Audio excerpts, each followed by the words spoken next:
आजकल के दौर को देखकर हम ये सोचते थे कि जो आजकल मार्केट में फर्जी बाबा हैं, इनकी वजह से समाज में अंधभक्ति और पाखंडवाद फैल रहा है, वो शायद अब खत्म हो जाएगा, क्योंकि 10-5 साल बाद ये बूढ़े हो जाएंगे, फिर एक्सपायर हो जाएंगे।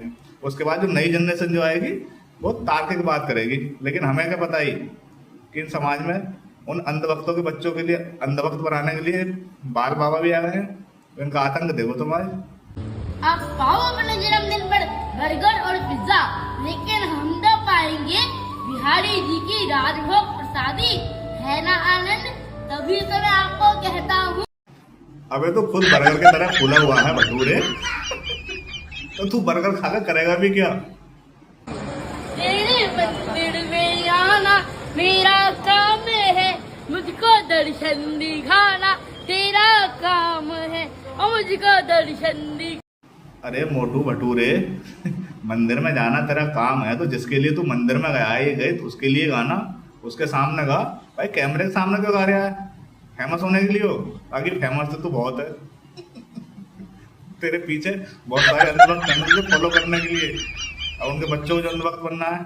पढ़ाई नहीं करना चाहिए, करोगे तो जितना याद किया उतना ही भूलते चले जाओगे। ये मैं गाली नहीं दे सकता। गाली नहीं देना, फैमिली देखती है, वरना मैं ऐसे लो इसका और ज्ञान सुनिए। क्या आजकल पढ़ाई लिखाई नहीं करनी चाहिए? तुम इधर पढ़ाई करते हो, उधर भूल जाते हो। तो इसका कहने का मतलब ये है कि सब ऐसे बाबा बन जाओ और भीख मांगो। वो मूर्ख है वो जनता जो जरा से बालक के सामने बैठी है। अबे थोड़ी तो शर्म करो। अभी खत्म नहीं हुआ, अभी इस वाले को भी देखिए। मतलब जो इस टाइम की जनरेशन है वो आजकल ज्यादा अंधविश्वास और पाखंडवाद में घुसे पड़े हैं। भाई ये लोग, उनके जो बच्चे हैं ना, उन्हें भी नहीं उभरन देंगे, क्योंकि जैसा बाप वैसा बेटा। और जो उनके बच्चे हैं उन्हें भी बाबा की जरूरत है। तो ये नए मार्केट में नए बाबा आए, इधर उनके बच्चे बड़े होंगे, इधर ये बाबा बड़े होंगे, तो ये अंधविश्वास फिर चलता रहेगा, पाखंडवाद चलना भी चाहिए। भैया आज के युग से बच के रहो, क्योंकि आज के युग में क्या होता है, ऐसी वाणी बोलियो कि जम के झगड़ा होए, उससे झगड़ा न लीजियो जो तुमसे तगड़ा होए। तो भक्तों, तुम्हारे छोटे पिताजी ने तुम्हारे लिए समझा दिया है, शिवलिंग पे सिर्फ फूल चढ़ाने हैं, फूल के अलावा कुछ नहीं चढ़ाना, ठीक है?